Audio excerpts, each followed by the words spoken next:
Lo saluda su amigo José Luis Espín, integrante de la familia Espín Iturbe, propietarios de la ganadería Oro Verde, ganadería que se dedica a la cría de ganado cebú sardo negro de registro.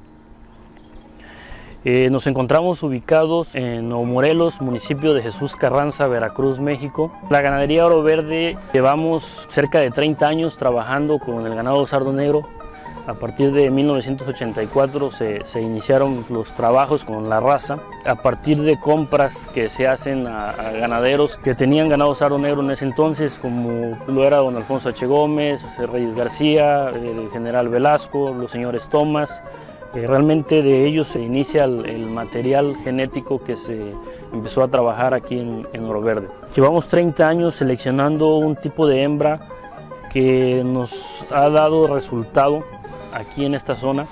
Lo que buscamos en Oro Verde, en el tipo de hembra, es que sean hembras principalmente con un temperamento muy manso, que sean hembras con una fortaleza bastante adecuada, con una estructura que entre dentro de un balance entre lo que es carne y leche.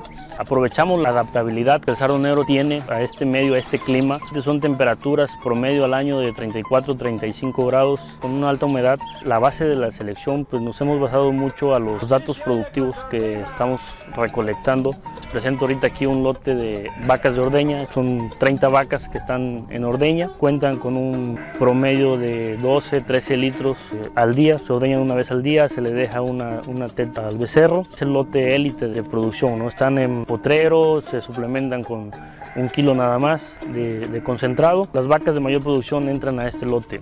En general hay una ordeña de 80 vacas que ya en general manejan un promedio de 8 a 9 litros. Pues hay lactancias importantes de 2.000, 2.500 litros de leche. El promedio anda más o menos 1.800 litros por vaca en 240 días. Aparte de los datos productivos, estamos trabajando fuerte con los empadres controlados, con la inseminación, con transferencia de embriones. En estos 30 años hemos mejorado, la ganadería tiene una mayor aceptación, hay una demanda cada vez más fuerte del producto que nosotros ofrecemos. Todos esos detalles nos obligan a ser cada vez más estrictos en la selección. Necesitamos llegar a lactancias más altas, pero siempre sin perder el balance entre la producción de carne y leche. Eso para nosotros es muy importante. O sea, necesitamos vacas fuertes que puedan producir en estas zonas. Es lo que está demandando el mercado, o sea, el trópico es lo que está demandando vacas con estas capacidades productivas, con esta resistencia y que puedan producir un buen becerro al destete. Hoy en día en México la demanda de la carne es muy fuerte, entonces nos exige un producto de buena calidad.